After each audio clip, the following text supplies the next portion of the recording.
It looks like we only have one new person, right?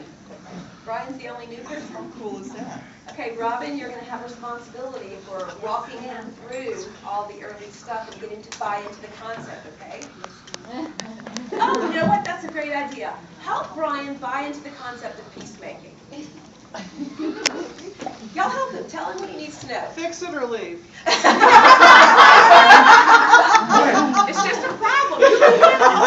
And you solve the problem. Do you want to It's solve fine. it? I would like to try to solve the problem. Oh, sorry. I just It's not always the fine. It's not always. I know that. Are you a peacemaker now? Will you buy into the concept? Okay, well, we'll let That's Robin okay. coach you on that a little bit. She's been fully indoctrinated into the concept of peacemaking. And she now can answer the question, do I view conflict as an opportunity to glorify God? Yes, ma'am. And the real answer, I want to.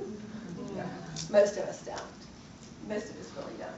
But, talking about it, do we view conflict as an opportunity to glorify God? And what would happen if we looked at it that way? It change everything. Everything how? Just how we would perceive people, perceive situations, and look at people as they're children of God. I mean, they have value. They have opinions that matter. Just the whole paradigm shift. It's exactly, it is a paradigm shift. It's a complete shift of the thought process to from problem to opportunity. And the lady over here, I think she left, that was talking about controlling and all, and you said that's not a peacemaker.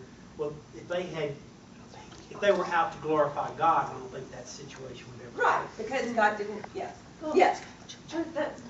Something that keeps coming into my mind, and I think that kind of comes off of what you're saying too, is I have a friend that she has used everything as conflict for the glory of God, and everything needs to be discussed and worked through, and it is so draining. That's not a peacemaker So either. right, no, because we will get to that one. When the one number 5, I think it is, do we, no, not 5, hold on. 6, what can I overlook or ignore? Most conflict could be resolved in step 6. These aren't steps, by the way, they're all 8. You gotta have them all at the same time, so, sorry. Just had to put one first, second, third, and fourth. Okay, so, you're right. It's not a peacemaker to constantly say we have to discuss everything to death until we're all exhausted and none of us have the energy to even care about what we were talking about in the first place, or at least half of us don't. So no, that doesn't mean she's a conflict maker, but it doesn't necessarily make her a peacemaker either. Okay, so if conflict is a God-given opportunity, then why do we want to run from it? It's uncomfortable. It's hard. It's hard. Do we believe it's now biblical to run? No. Is running the same thing as overlooking? No. Why? Well, overlooking, in a sense, can be maybe forgiveness. You're overlooking in love. You accept Love this is covers the multiple way things. this person is. I just need to accept that and overlook in love. Maybe it's a person from a different culture. Maybe it's somebody who's from a Muslim culture and they have a different viewpoint than we have. Do we then not engage that person simply because we have a different set of values? How do we ever reach that person for Christ in any way? How do we ever have any sphere of influence if we shut them out of our lives because they don't meet our criteria for a good person? Same thing with our kids. I'm just going to put this one out there. If we isolate our children, once they're equipped, if they're not equipped, you do want to isolate them. But once we've equipped them, if we isolate them and say, you can't ever be in this situation or you can't ever be with this kind of a person, then it limits their ability to have, it limits their sphere of influence, quite frankly. One of the stories I tell is about Halloween. My brother's an atheist. He was a born-again Christian, but now he is a devout atheist. And they celebrate Halloween, and there was a period in our life when we did not celebrate Halloween. And we do all kinds of things depending on what our kids' needs are. We were having a lot of spiritual warfare in our house, and it just didn't seem like the right thing to do to invite Halloween into our house for a couple of years. But my then 12-year-old daughter only sees things in black and white. And she saw, we don't celebrate Halloween, it's Satan's holiday, we're gonna all die, we're playing into that concept. And she saw all the things that she heard, and she put them all into a box, and she said, that's a no. We do not do that. Well, she ended up at the beach babysitting her nieces, her cousins actually, they were her cousins. She ended up babysitting them at the beach on Halloween night. And my brother's family makes a big deal out about it. They all get dressed up and they have a big party and they play and they do all kinds of things. And my brother turns into all kinds of creatures for his sons, and it's a big deal for them and they have a good time. And she called me in tears because she had no preparation for this. She called me in tears, Mom, what am I going to do? I can't go trick-or-treating with them. How am I going to? We don't celebrate. And she was in a panic. And I said, sweetie, the best thing you can do right now is go trick-or-treating and don't say a word. The best witness you've got is that you don't reject them, who aren't trying to be Satanists. They're not trying. You don't reject them because of what they're doing if it's not black and white in the Bible. You cannot celebrate Halloween, you can celebrate Halloween. You can't, if it is not absolute truth, then you've got to love the people you're with, and you are not saying, I agree with Halloween and all of its whatever. When you go out there, you're saying, I love you enough to do what you want me to do with your family because that's what your family's doing right now. And that's a risk to take, as my husband and I take it for a 12-year-old. That's a huge risk, but she was very grounded in what she believed.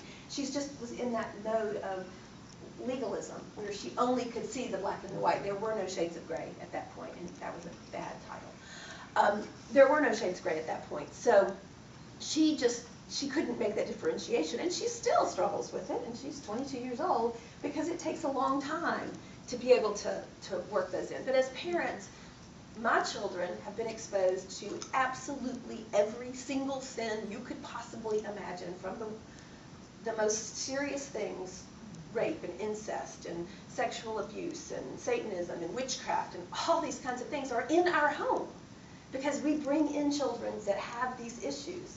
Yet somehow my 3 biological children were completely unaffected by it. They could be sitting in the same room with the conversation going on, with all kinds of things happening, and they had no idea until they were old enough to understand what was really happening.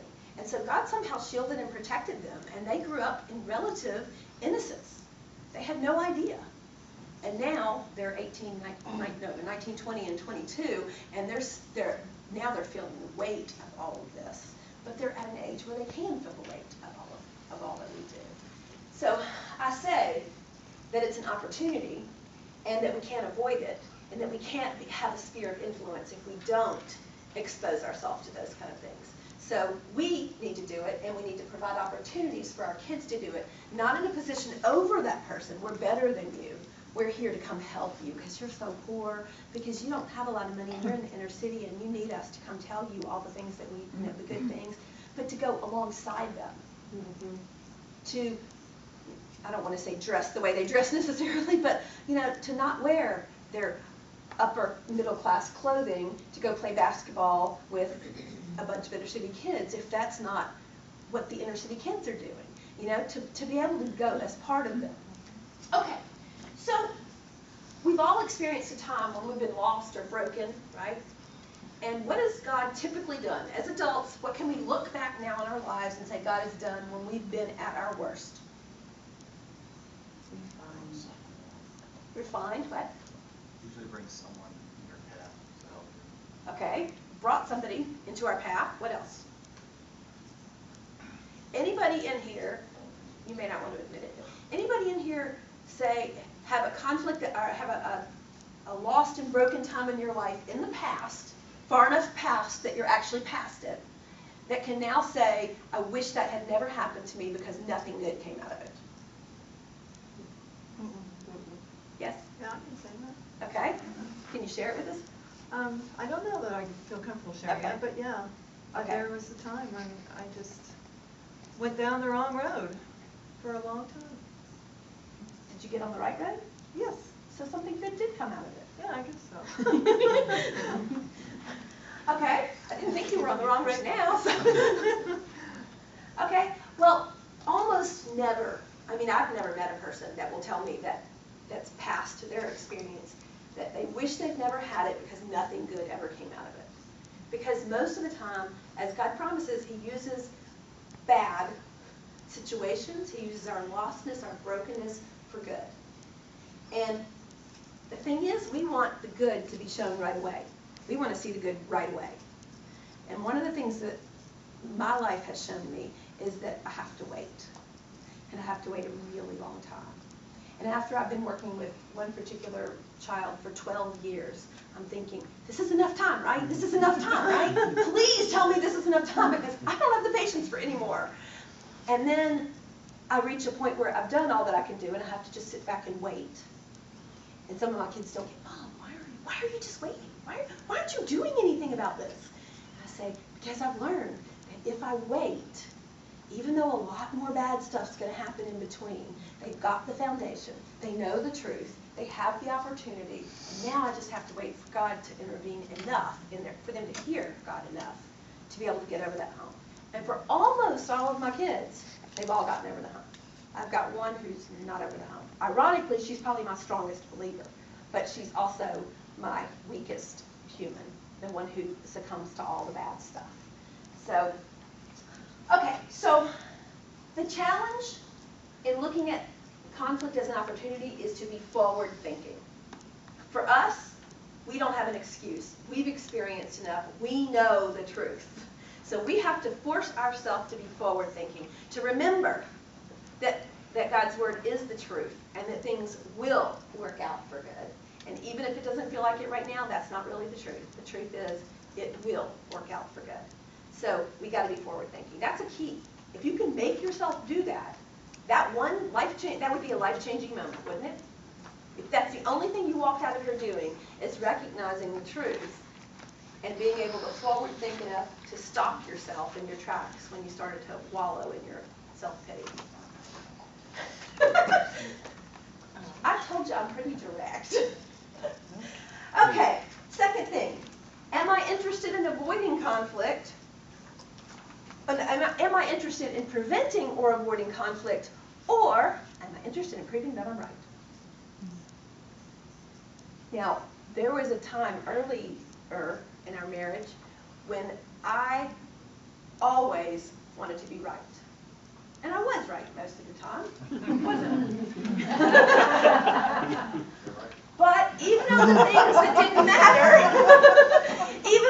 that didn't matter, I still wanted to be right. Now, there could be a lot of reasons why I wanted to be right. It could be affirmation, it could be self-esteem, it could be a lot of things that made me want to be right. But over time, I finally started to recognize when I was doing it and stop myself, either before I got there or in the middle of it. And some of that's only been in the last couple of weeks, but I've been working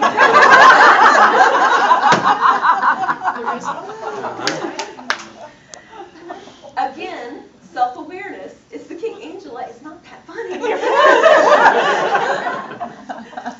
Self-awareness is the key. Sometimes I catch myself in the middle of doing it, and sometimes the best that I can do is just stop doing it. I don't apologize necessarily, which would be peacemaking, and I won't go with that. But I don't necessarily apologize. I just walk away and end it because my husband is very good at overlooking. So I know when I'm doing it, and I try to stop myself. But like we said in the beginning, if you want to do failures in peacemaking, assess an analysis of failures in peacemaking, that would be me. Is that 30 minutes? So you have to evaluate it in each situation, because in, like what you said before, every situation you might do it differently. But in this situation right now, the conflict am I in, am I viewing it as an opportunity to prevent or avoid conflict, or improving that I'm right? If you can get to that question and answer it yourself, you'll be way ahead of the game. Next, and this is a big one, have we correctly identified the issue? Now, it seems so easy.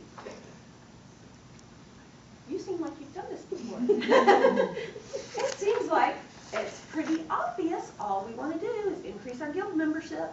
All we want to do is have more platforms. All we want to do is give my child more opportunities. All we want to do is make him listen. All we want to do is figure out why all these people did not get this information that I'm positive that I sent out on email to every single person. I can keep going down. You know, I can name what I think the issue is. And we tend to stay on the surface and stop there. And like I described to you before in that example, if we do that, we often miss the boat because we're focused on the end result instead of the underlying questions. And the example we gave for those 3 of you that weren't here was they wanted to increase guild membership. That was the goal, was to increase the issues. They wanted to increase their guild membership. And I said, so, falsify your records. I mean, it's easy. Why don't you just falsify your records, right, Sally? Not thinking out of the box. Does that meet the criteria of increasing guild membership? Absolutely. So let's just do it. Oh, hey, Mary, how are you?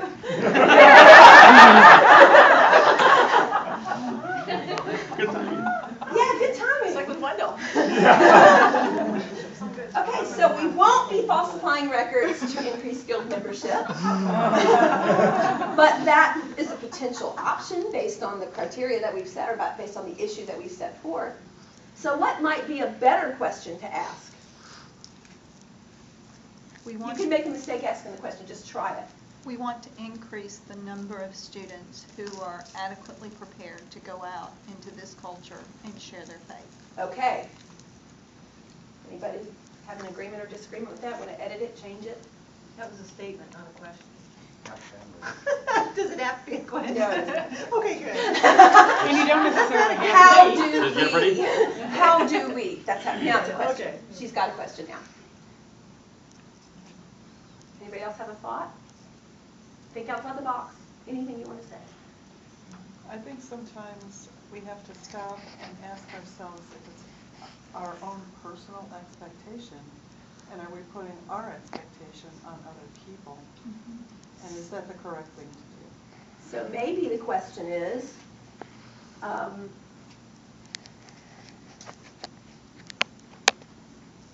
who do we want to include in the decision making about how we, or whether we should put any focus on guild membership? Or is Well, it realistic is to it- do this? Okay, is it realistic? What I liked about her question is that it didn't say, how are we going to increase our guild membership? Right. Her question talked about preparing students, and if that is the goal, is preparing students, you will end up with more students as guild inductees, but you'll also end up with Are you sure something you haven't had this class before? You're hitting it exactly right, because you will get the result that you're seeking, but you have to go deeper to figure out how to get that result and not falsify records to do it. Right. And of course, I'm giving you extreme examples, so it's very easy to see that that would not be acceptable. But you're going to have much more subtle examples, and you have to be able, not you personally, all of you, have to be able to siphon through that and decipher it and figure out what does it really mean? What is the really important question to ask? And where might this skill be useful in training your students? For what activities? Maybe some of your debaters, maybe some of your... Well, in student leadership, Mhm. when they're leading a group, Exactly. and there's conflict within that group. Everything that we're teaching you, your student leaders need to know too. But until this level of leadership captures the vision and is able to start working on it, we can't really just throw it into the kids, because a lot of times, and this is very, very honest, a lot of times the kids might get it faster than we do, and then we try to correct the kids who really do get it right, and we're still putting our old hat on for peacemaking, and so we interrupt their process of doing it. So it really, there's stages of development, and we want to be teaching it to the kids as well, but we don't want to just throw it all into their hands and say, do it all at once. So we might teach them one skill set, get them to buy into the concept, and then teach them one skill and let them work on that one skill for a while, as opposed to throwing it all at them at one time. Okay, so here's some examples of correctly identifying problems. There's a dog. He's barking. He's barking loudly and annoying. He's annoying everyone in the neighborhood. The person who owns the house is getting all kinds of complaints, and it's happening at night, in the middle of the night. He goes outside and finds out that there's a hole in his fence, and there's a cat next door. So what does he do? Runs through the hole. What does the man do? Fixes the hole. Problem solved, correct? No. Why? Cat lives next door. Cats hop fences. There you go. Yeah, but this man's not that smart. So he doesn't know that. So he goes inside and he thinks he solved the problem because the hole, oh, the cat's getting through the hole, coming over, bothering my dog, making my dog yelp all night, so let me get him out of fix, done, over. Next night, roar! Dog's barking. Whole neighborhood's calling the man. You said you fixed the problem. Everybody's angry at him. He goes outside. Cat walking along the fence, back along the fence, walk along the fence, back along the fence. Ooh, antagonizing the dog. What's a potential solution? Shotgun. Let natural Whose order take its problem place. would that solve? If you're the cat I think you shoot the dog or the cat. Yes. Which one makes the most noise? Okay, so when we start, we think the problem is what? Simple. No, well, we do think Well, it's simple, but what do we think the problem is, based on the illustration that I gave you? Yeah.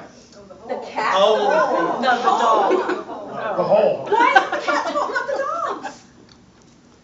The dog's not been barking, the cat's just innocently walking back and forth. The dog sees the cat. Not barking. Doesn't seem to be, Cat yeah. doesn't bark at it. It's all around the dog that shocks him.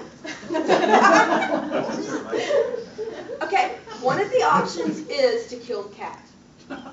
It is. I mean, It is an think outside option, the box. yes, Is it a solution? No. No, because Something else. Fix another cat? Yeah. What else? Squirrel. There won't be peace in the Jail, kind of a problem. Maybe the cat owner might be slightly upset now. Lawsuits, guns going up. Lots of issues can come up, okay? So we have to be careful in our solutions as well, but, well, we've gotten 2 of those great ones now because we were going to falsify those records to help increase our guild revision, just for the record. Okay, so that's a simple example. Thinking outside the box. He wasn't even here for the brainstorming activity, and he said, let the cat join the guild. Right. Okay, well, it's in that situation, it's fairly easy once we know all the facts to identify the problem. But the first go round, we misidentified the problem. And if we stopped there, and what if we didn't go back? What if the man didn't go back out the second night to see what was going on? And all he said was, I fixed the problem. Would you people shut up? I fixed it. What if that's all that happened? Would there still be conflict? Lots. Even more now, because now they know the man's lying. I mean, that's what they think, he's lying. He may not have been lying, he told the truth, I did fix it, he just fixed the wrong problem. Okay, second example. A student submits a YSG assignment for approval. As the sponsor, you are sure that you told them, repeatedly, all of them.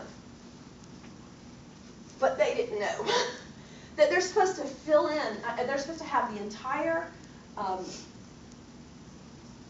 stuff completed. What's the word? Section? Paperwork. All their paperwork is supposed to be completed. Completely. In the right, using the right writing utensil, with legible handwriting, able to be presented. And you have told them this repeatedly. Yet, when the student comes up to you, they hand it to you, and you're going to look at it, and you immediately see that 2 parts are missing. So you calmly, in your mind, hand it back and say, you're missing 2 parts. I can't review this for you until you have the remaining 2 parts. Of course, you're extremely calm. No tone in your voice, just happy. Right, everybody? Yeah, that's how it works. And the other chapter members are present in the room when this happens. So now, the student starts telling you all the reasons why they can't do what they were supposed to do, right? You know all this, you can give them to me. They'll tell you all the reasons why they can't, why they didn't, and why they shouldn't have to do the thing that you told them that you wanted them to do. Or they'll shift it over to you. You didn't tell me, or I didn't know that that's what I was supposed to do. And you can say, well, you know now, so let's go back and we'll try it again later. You know, you can be all sweet and kind about it. Ultimately, though, the student is humiliated because now it's been done in front of his peers. Now, whether you did anything to humiliate the child is irrelevant. The child is humiliated because they didn't do what they were supposed to do, and they didn't do it publicly, and they were told that they didn't do it right. And you're frustrated, although you are sure you're not showing it. You're frustrated because this is the 10th kid to do this today. And you're tired of this. And you wonder, and you go back and when you look at your emails, and it's there, all in black and white, tells you exactly what to do. You see the parent emails, you told the parents what to do. You know, you have videotapes, you can go back and look at them and prove that you actually did it. Am I right? I mean, we can spend a lot of time establishing that you are right. What's the issue or problem? The work isn't getting done. Okay, Not enough training, what else? relationship between sponsor and Got to have some trouble with Okay. the The mom. relationship between the sponsor and the student, the training, and our, see, it went backwards in our Work isn't getting done. Work isn't getting done. Okay, what else? Expectations. Okay. They didn't read an email because you need to Facebook them though. So we, Look. I'm not to add complexity to this. Oh, no. Wait. Is there a difference though between when 10 kids don't get it versus one kid not getting it 10 times? Okay, let me tell you. Let me ask you this. Yes. Let me change the scenario. Because when you say 10 kids didn't get it, I have to ask myself, clearly, even with what I all believe I did, 10 kids, seriously, I have a problem. Okay. But Is that a legitimate statement yet? What is the issue? Is what all we're trying to do is say, what is the issue to be decided? I think something didn't get communicated. Personally, that would. There wasn't enough training to do it properly, to complete it totally, or they didn't know how to do it. Maybe there wasn't Was enough hurt. just mentorship with maybe like older students to younger students, helping them know how to, like YSG 2 Are or 3 you students right? helping First them of all, to are you YSG right? 1. Is what you're asking the student to do what is really expected? That was the true part of Mr. or Dr. Dr. Oster. That was the is it true part. Is it true that they have to have all the parts prepared in advance in order to submit it for final review? I don't know the right words, but If you've asked them to. okay. But is it organizationally what we want to achieve? Okay, Well, Yes. you do the steps in order. Okay. Sponsors can decide at what point they're going to review. Okay. So we could change it a little bit, and they did it out of order or something. But the first question we want to get at just is, are we talking about the same thing? Are we really saying that this is what they have to do? Okay, now we've got to get into identifying the issue. What if it's multiple things? What if it's on both sides? What if it's training, and it's lack of communication, and it's mentoring, and it's a few of the other things you guys said? Which is usually what it is. Multiple things. Most So of the how time do it's we more than frame, knowing that it could be multiple things, how might we frame the question? And there can be more than one question, okay? Don't think you have to get down to one question. But let's think of how we could frame the question based on the situation we know to think about what we might do in the situation. Is this to the individual, or is this to the group, since there's 10 of them? Oh, well, we're just talking about this one Back to thing the right one. now, yes. What could I have done to make that more clear? Okay. What did you not understand? Okay. Or what You was have- your understanding? You have to be really careful because both of the ways y'all have said that could be interpreted. I know neither one of you intended it, but it could have been interpreted to have been Condescending. condescending. Let's go into that for a second, Rhonda. What did you just point out? What view are we looking at now? The student's viewpoint. If I told you it was a YCCer, they don't do YSG. If I told you it was a YSG1 person doing it for the very first time, how does your view change? That's totally different. you give lots of grace to a YSG1. What if it's a guild member and this is the 10th time the guild member has done it? Totally different. And that's what Carrie was saying, one person doing it 10 times. We need to have character. Okay. Or maybe we need to have another discussion. What? I've had situations like this arise on a daily basis, quite literally. That's just a few minutes ago. What if I asked a question to the adults, whatever adults are, and I asked them what happened? That's all I'm doing is just asking, tell me what happened. And they tell me what happened, and we get the story. And then I go to the student and I say, what's going on? What's going on with your life right now? And I found out that their sister just died, or that their sister is hurt, and she's in the hospital, and her mom doesn't want anybody else to know about it, and so she's holding that all inside. And she's humiliated because she really is a people pleaser, and she really wants to make you happy, and she's not made you happy, and she knows she hasn't made you happy, and so she's taken that on, and she's defending herself because it's really important to her that she make you happy. Now what happens to the conflict? Sponsor feels really bad. The sponsor only feels really bad if you've done something really wrong. But what if you haven't done anything wrong? What if you really were calm? What if you really did say, sweetie, I'm sorry, but you're going to have to bring me back all the parts before I can review this. And the child still took it on as humiliation, embarrassment, and tears. What? I don't think there's much you can do about that. There has to be a growth in her, on her part, to say, okay, maybe I do have a responsibility for this that I'm not fully engaged in, and maybe the sponsor was right. Well, I don't because it mean was it- done publicly, I think that there is a place for the sponsor to be able to take ownership of the fact that it was done publicly in front of the peers, knowing that the person was humiliated. Oh, no, they didn't know they were humiliated until after. Right, but afterwards still. I mean, Once you find out, it's the yes. sponsor's responsibility to address it on some level of letting that student know that you care about that student as Right. an individual.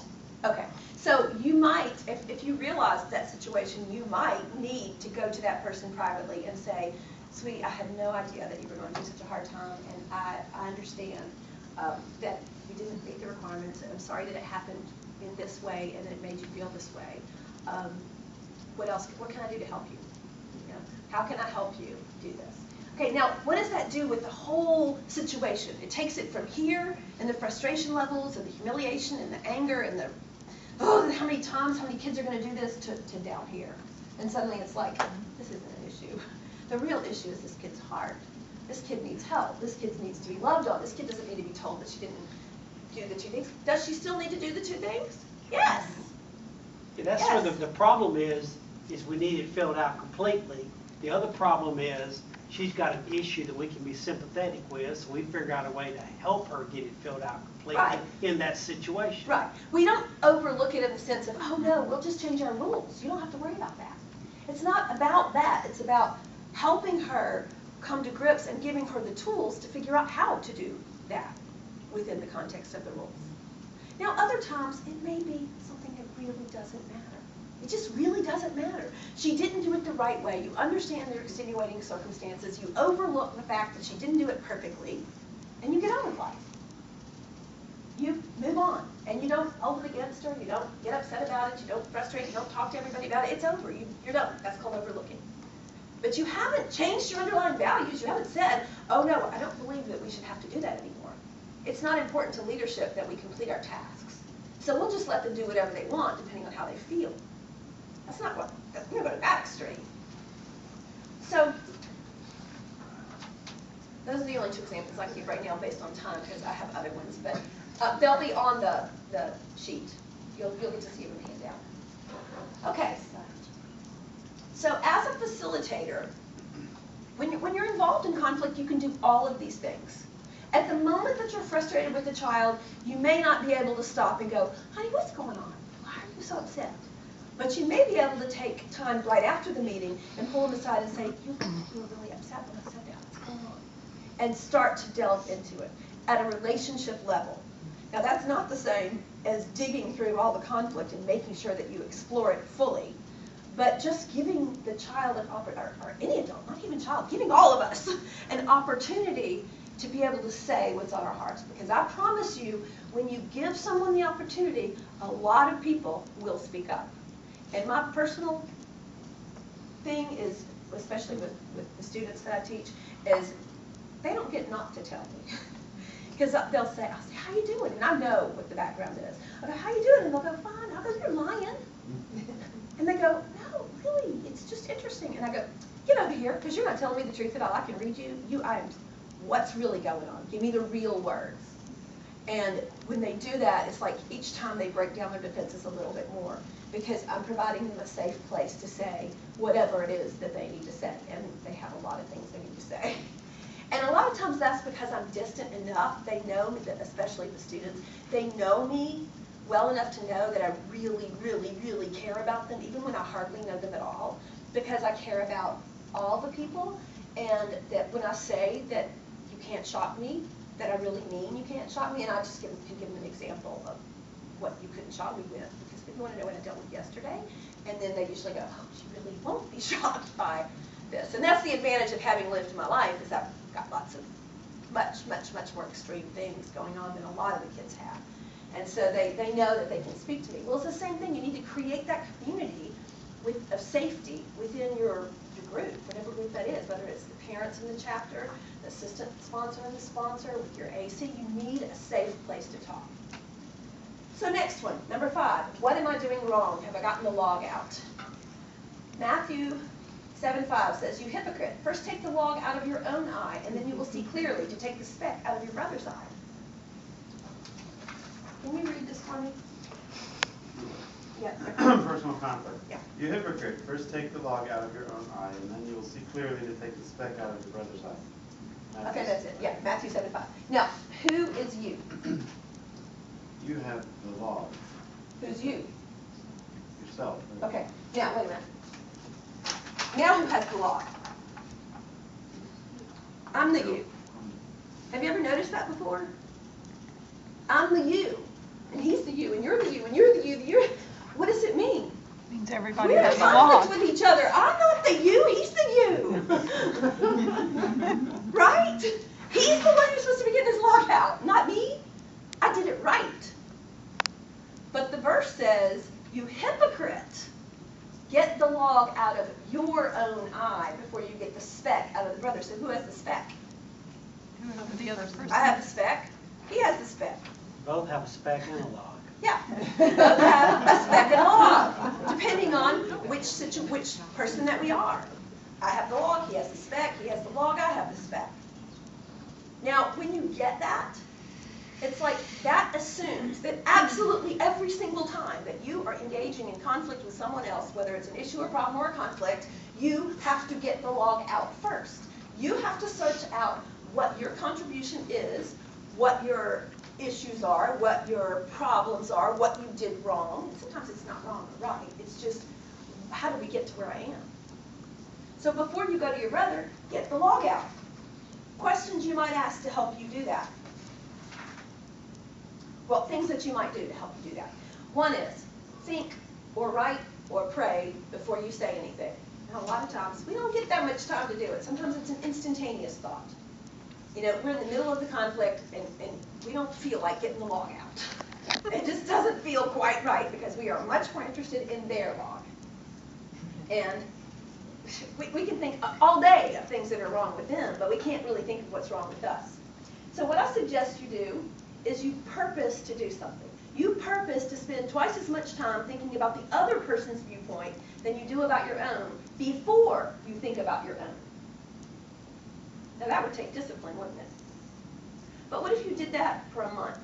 What if you set a times limit for myself and you said, okay, for the next month, every single time I'm going to take the time to think about this and purpose to think about it from the other person's viewpoint before I start thinking about my own viewpoint.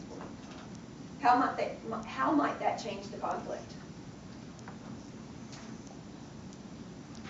Well, it would help you identify the issue quicker, the true issues. Yes? But it would postpone your response. Yes. And a lot of times it can be postponed. Especially if, say, with your family or with your chapter, everybody's practicing the same thing at the same time. We're all going to practice this for the next 3 meetings. You know, we're going to practice this and see what it looks like to practice it. We know it's going to take extra time. We know it's going to delay responses, but we're going to practice doing this. And when you practice something over and over again, what starts to happen? It becomes natural. And then you don't have to spend twice as much time. Okay, it's 2 minutes, 1 minute, set the timer. You don't have to do it deliberately because your brain will automatically go, okay, stop. Let me look at this from a broader perspective first before I start dwelling on what I did. And that's a self-awareness. That's a skill set that you develop in self-awareness. And what I haven't said yet, that I should have said earlier, is one person who operates under these principles changes everything. If one person does it, it changes the conflict altogether. It changes the approach to problem solving altogether. One person. So when you say, but what about the other person? It's not fair. They're not doing it. They're not paying. They didn't read this book. They didn't go to this seminar. They're not listening. They should have to. Irrelevant. Focus on yourself because you can't change them. You can train them, but you can't change them. So the next question is, what can I overlook or ignore? Now this is huge. Huge. Because if we can get to the point where we can overlook or ignore whatever happens, then it ends right there. If I go to that student and I talk to that student and I find out what's really going on, and I say, sweetie, it looks like you're overwhelmed right now and that you just don't, you feel overwhelmed and you want to please me and you feel like you failed me. You haven't failed me. One time does not make you a failure, okay? You can do this. And you go back in encouragement. Do you have to go back then and rehash the whole conversation and decide whether you had a harsh language or whether you did it publicly or whether somebody else was present or whether she made excuses? Do you have to hash out all that stuff? It's irrelevant. Because at the point that you recognize what's really going on, all that goes away. And you're just left with the underlying emotion and the relationship. And that restores the problem a lot of the time. Okay. Okay, I've got yes, a question for you. Sure. Okay. Hypothetical situation, and this really is a hypothetical situation. Okay. There's a woman in church, everyone looks the other way, she's super controlling. Actually, this isn't a hypothetical. Actually, now that I'm saying it, I know somebody like that. Everyone looks the other way because everyone knows she's controlling because she's got a difficult life. So another person goes to try and talk with her about where she's coming from or confronts her on, well, this behavior really isn't acceptable. Can we talk about this? I want you to know that I'm coming to you because I really do care about you, and I'd like to, strengthen their relationship, and she just goes off the deep end. I mean, at what point do you say, wow, I just have to walk away from this and I can't overlook the behavior because it's not just affecting that one person, it's affecting... Are you in a relationship with the person? I know this is hypothetical, but are you in a relationship with that person? Well, those two people, not anymore. Okay. Not at all. And it wasn't, I was trying to, I sat there and listened to the whole thing. The one person has gone at least a half a dozen times trying to be the peacemaker and has apologized for, they really didn't do anything wrong. They really just tried. That doesn't make you a peacemaker to apologize. It doesn't I'm saying. Yeah, but they went and apologized. They went and they apologized. They really tried to pursue what can we do to overcome this. It's the other person was saying, well, I haven't done anything wrong. I'm not the issue. You're the issue. Mm-hmm. And the church has said, just leave her alone. She just leave her alone. And let her do, let her do what she wants, and has been given free rein. Okay.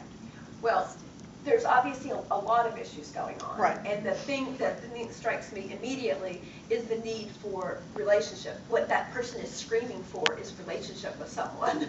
And that relationship allows you the ability to speak truth into her at some point when she knows she's safe. I doubt seriously she feels she's safe. She doesn't even know she feels this, okay? Don't think she's walking around going, I'm not safe. This is not safe. I don't have a safe place. She probably does not feel like she has a safe place to talk. Therefore, what's coming across, like with the example of the student, as defensive and excuse-making and other things, is really an insecurity because she's a performance-based person. So she thinks the only way she's going to get acceptance is through performance, and so she's trying to perform. Gotcha. Now, I've never met the woman. I've only heard a story about her, and that's my assessment. But that's a lot of times what's really going on. And when you get to the heart of that, and you recognize what's really going on, her heart breaks. Her heart shifts.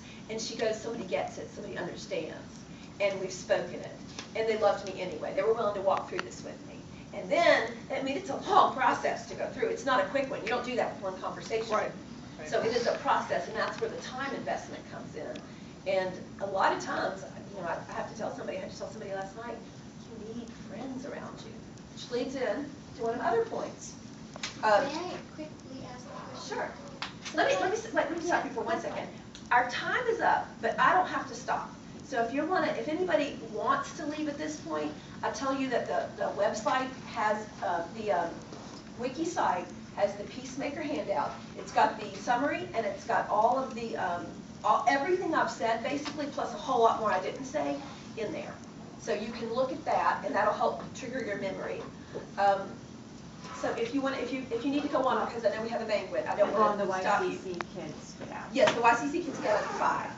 So it won't bother me if you need to get up and leave, but I will stay and answer questions and finish out the last 2 things if you I want just to. wanted to say really quickly, sometimes somebody's cup is full and they need to walk away from a situation.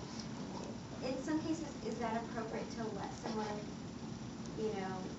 leave a conflict unresolved, even though you're willing to do that, to resolve a conflict or to, try to work the situation out? When the other person's cup's so full, for whatever reason in their life situation, is it okay to let them walk away? Okay.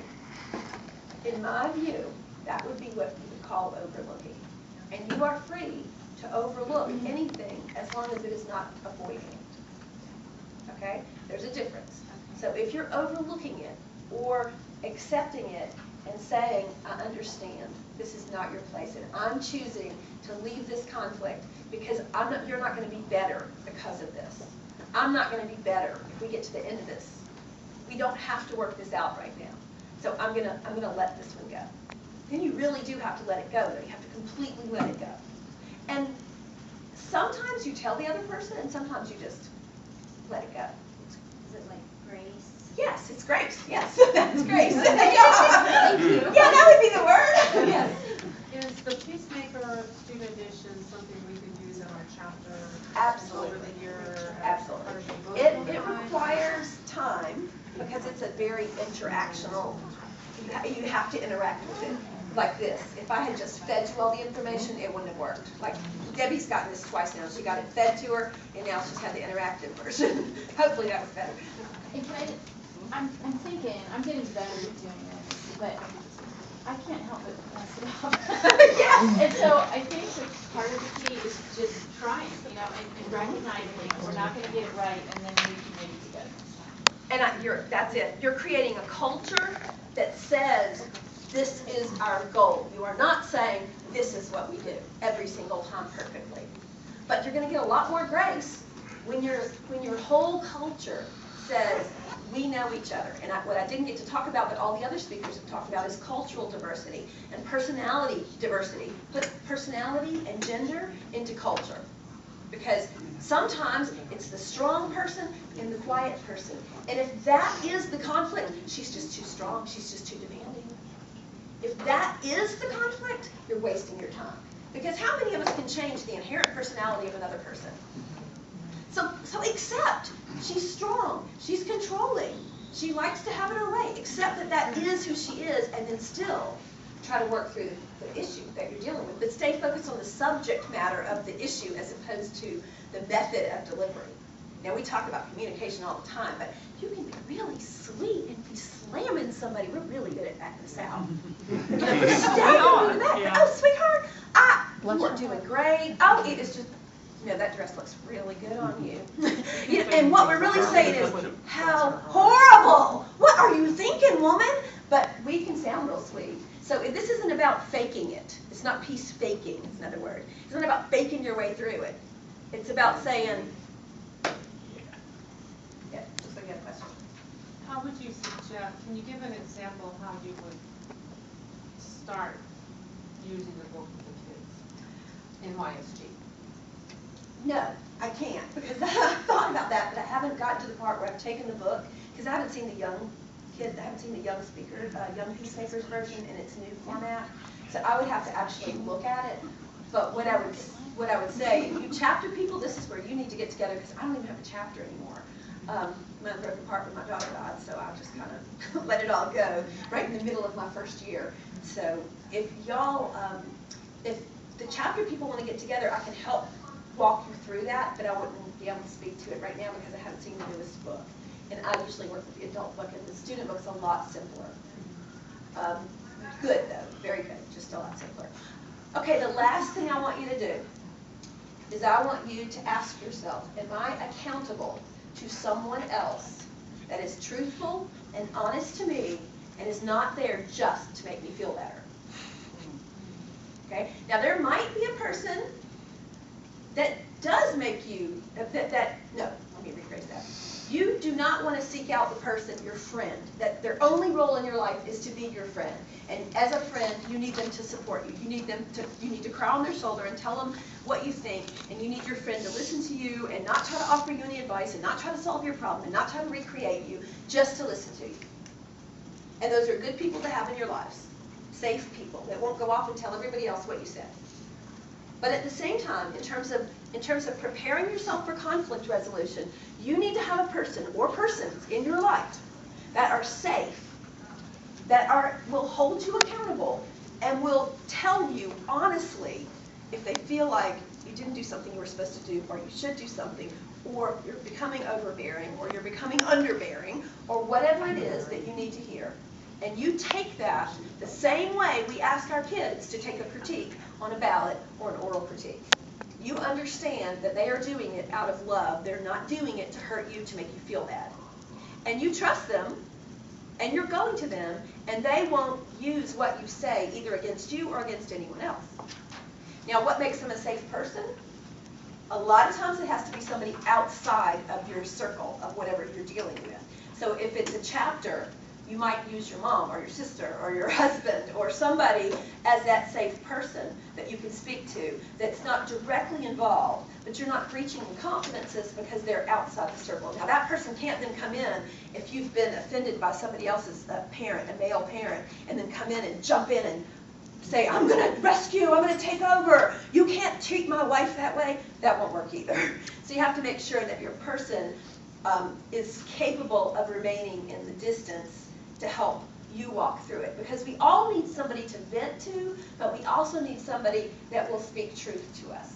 And if we skip that part and just get somebody that will listen to us, then we've missed the part that makes us a leader. The best leaders, the best presidents, the best everybody are the ones who surround themselves with people who aren't like-minded, who disagree with them, who are willing to challenge them. Yes men turn into Hitler.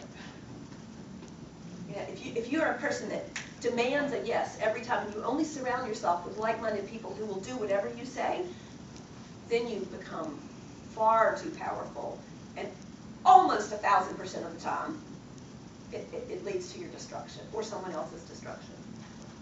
So that is the most important thing about finding someone to be accountable, but here's the way you do it. When you find the person, you tell them, I cannot control myself from Butterfingers.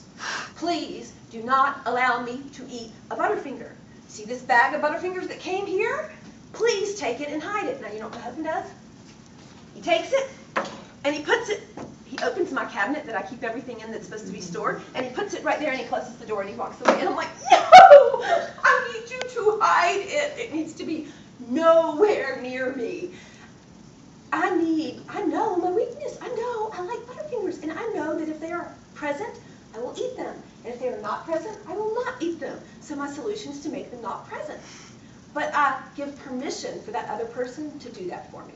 Please help me do this. Don't let me do this. Now, does that mean I want to nag, constantly poking on my shoulder? Don't do that, don't do that, don't do that. It means, like what somebody did to me a few minutes ago, hey, don't eat that dessert. Like, oh, thank you. Because we had to expand it from Butterfingers to desserts. Because it's, yeah. Because here, there's way too much junk. But you give that person permission to do that. Then they have the freedom to know that you're serious. You really want to hear what you need. So, and you're also self-aware. You know your weakness. You know what you're going to make a mistake on or what you're likely to do. And you get somebody to hold you accountable. Not necessarily publicly, or maybe publicly. Depends on your personality. I can handle things publicly most of the time. Okay, so I could spend another month talking about it and not even come close to addressing all the different issues that we have. I hope what you've gotten from this is an idea that you buy into the idea that peacemaking is possible, that it's not out of your reach, and that there are lots of little things that you can do that will change the outcome. But all of those changes are in your heart. They're not in your actions. What is the website? You have a blank line? Oh, because you know what? Mary is the one. Mary Gunther has that website, and every time I've started to ask her, I haven't been able to get it from her. She's the one who's recommending. I'll change when I get the name, I'll put the name on the wiki site too. Right. But there's a specific site that's like Courageous Conversations, but that's not the name of the website. It's not, it's close, I'm sorry. But you can edit it and it will show Yes. up when you go back to the site. Yes. Now, I won't have it until I can talk to her and make the change, but I'll update it at some point. You can look at her, I'll send it out somewhere. That's great. Okay? This is going to be. Thank you. Yes.